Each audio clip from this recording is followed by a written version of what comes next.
So looking at how we prioritize and sort of sequence the studies, we started actually in true feasibility mode. So early on in the process, we looked for what I always look for, which is what could be the fatal flaw in this idea.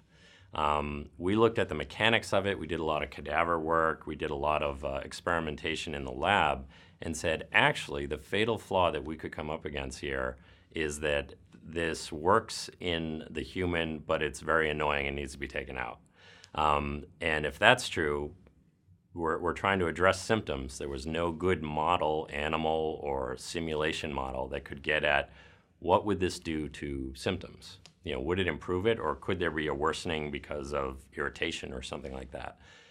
Very early on, we said, to really launch this company, we need some early clinical data to say, is this really a good idea?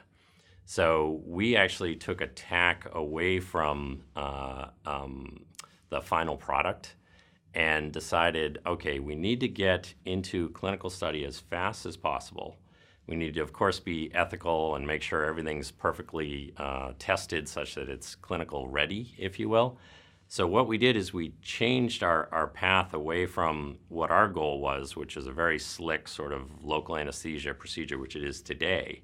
And we actually went to probably the maximally invasive rendition of it in order to get it into the surgical environment, actually install the implants in patients, and when they wake up, find out, is this irritative or not?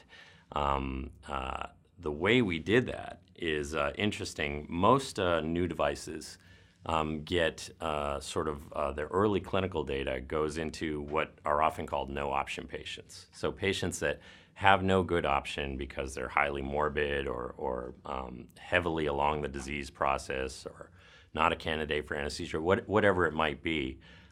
That's where they're sort of, quote, tested because the risk-benefit, the benefit potential is high and the risks are, well, gee, he has no option.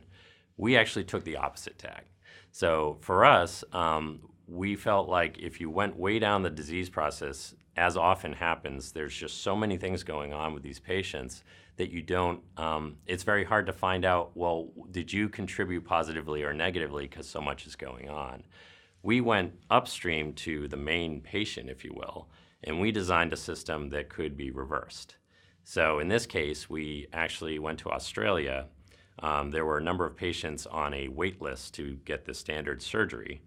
And these patients were offered this new minimally invasive approach with the understanding that if they woke up and it wasn't what everyone intended and felt it would do, that they could then go right into the surgery they were already scheduled for, have it removed, and be treated in the standard fashion.